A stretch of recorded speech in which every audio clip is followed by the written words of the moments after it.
Hi, boys and girls. Today we're going to read another story that has lots of rhythm and rhyme in it, and it's fun. If you catch onto the pattern, you can read it with me.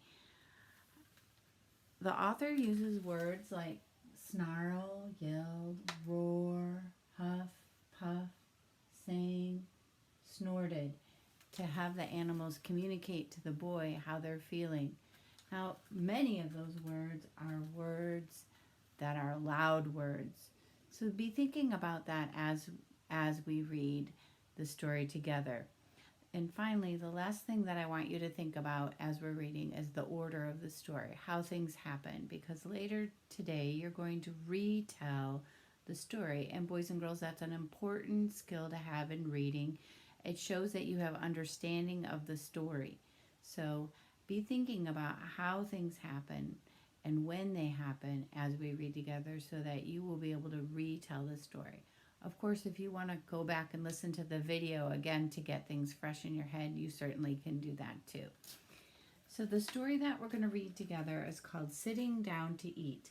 The author of this story is Bill Harley, and he also made this into a song. So maybe with your family later, you could look on the internet for the song and listen to it.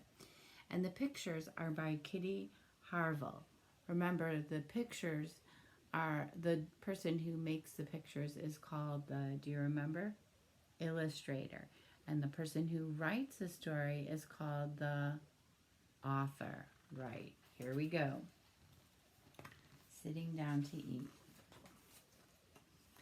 I was sitting down to eat, just about to begin, when someone knocked on the door and said, "Can I come in?"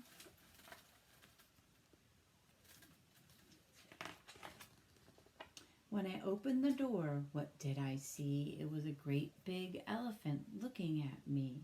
I said, "Oh no, what can I do?" "If you've got enough for one," she said, "you've got enough for two." "I've got enough for me, yes, that's true. If I've got enough for me, I've got enough for you. Come on in." "Thank you," said the elephant. So we both sat down, just about to begin, and someone knocked and called, "Can I come in?" I opened the door, and what did I see? It was a great big tiger growling at me. I said, "Oh no, this can't be." "If you've got enough for two," he growled, "you've got enough for three." "I've got enough for elephant, yes, that's true. If I've got enough for her, I've got enough for you. Come on in." "Thank you," growled the tiger. So three sat down, just about to begin, and someone knocked on the door and puffed. "Can I come in?"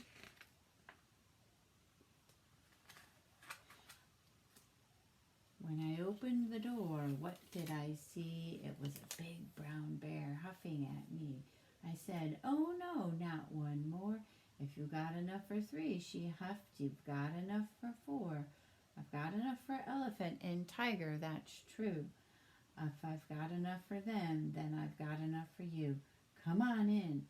"Thank you," huffed the bear.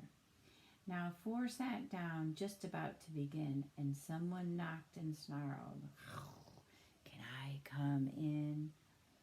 Let's count how many people are at the table. How many characters? Let's see. 1, 2, 3, 4. So if one more comes, how many will there be?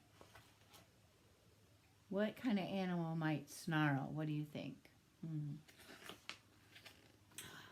Uh-oh. I opened the door, and what did I see? It was a great big lion roaring at me. I said, "Oh no, not more, please." "If you've got enough for four," he roared, "then five can squeeze." "I've got enough for elephant, tiger, and bear." "Yes, that's true. If I've got enough for them, I've got enough for you." "Thank you," roared the elephant. Now there were five, just about to begin, and someone knocked on the door and moaned, "Can I come in?" So if we had five and we're adding one more to the table, How many would that be, boys and girls? Can you tell me? That's right, 6. When I opened the door, what did I see? A very large hippo blubbering at me. I said, "Oh no, now I'm in a fix. If you've got enough for 5, she blubbered. You've got enough for 6. I've got enough for elephant, tiger, bear, and lion. Yes, that's true. If I've got enough for them, I've got enough for you. Come on in. Thank you, blubbered." Blubbered's just another word for like cry in a crying voice. The hippo.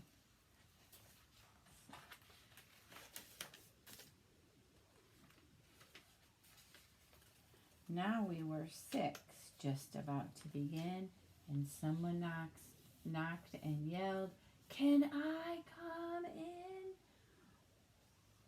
Elephant looks a little bit worried.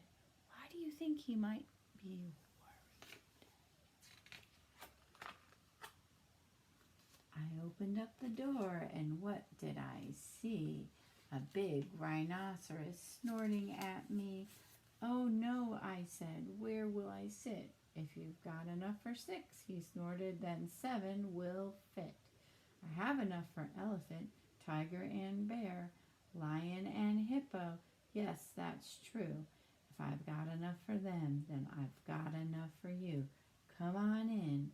"Thank you," snorted the rhinoceros. There were 7 all sitting, just about to begin, and someone knocked on the door and saying, "Can I come in?" What happens each time the animals and the boys sit down to eat? Can you turn and tell someone close to you?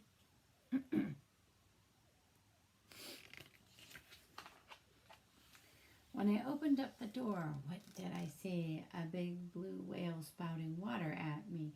The story kind of reminds me of the rhythm in Brown Bear, Brown Bear by Eric Carle and Bill Martin Jr. I said, "Oh no,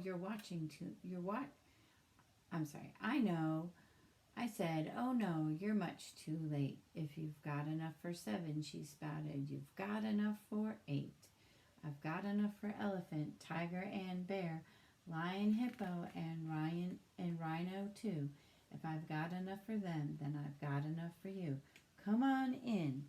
"Thank you," spouted the whale. 8, it was crowded with 8, just about to begin. Someone knocked and cried, "Can I come in?" What do you think it is? When I opened up the door, what did I see? It was a bumpy crocodile smiling at me. I said, "Oh no, not you too. I've got enough for 8. If you've got enough for 8, he smiled, "then 9 will do. I have enough for elephant, tiger, and bear, lion and hippo, rhino and whale. Yes, that's true. If I've got enough for them, then I've got enough for you. Come on in." "Thank you," smiled the crocodile. There were 9 squeezed in, just about to begin, when someone tapped on the door and said, "Can I come in?" When I opened up the door, what did I see? It was a teeny tiny caterpillar looking at me. "Oh no," I said. "What can I do?" "I don't think there's room for you," she said. "Yes, there is. I'm sure there's room." And she crawled in the door. Boys and girls, what do you think might happen next? Do you think they'll sit at the table, or do you think something different will happen? Think about it. Okay, let's keep going.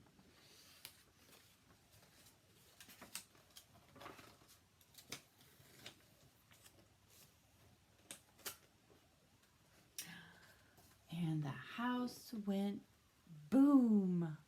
Everyone went everywhere. Boys and girls, that teeny tiny caterpillar scared all of those animals every which way. The house was crazy. And that's the end. I hope you like that story and you recognize the rhythm and the rhyme that's in the pattern in the story, and that you were able to enjoy it and say it along with me. Now, real quick, before we close, I asked you to think about the order. I told you that being able to retell the story helps you to understand what happened in the story, and that's a really good skill to have as a reader. So think in your mind, how did that story first start? What happened? What was the very first thing that happened? Now, if you had the book in front of you, you could go back. That's totally fine to do. Good readers do that. So you could go back to the beginning of the story and you could look and read it or have someone read it. So we see that the boy's just sitting at the table by himself. So next, what happened? Well, some other animals came and you could name them all. And then some more animals came. And finally, last, what happened? The caterpillar came, and then what happened? Now, obviously, in our offline activity, you're going to tell the details of the story using a lot more specifics, using your words. And you can also draw a picture to go with the different parts of the story. But these words are just a guide to help you think about what happened.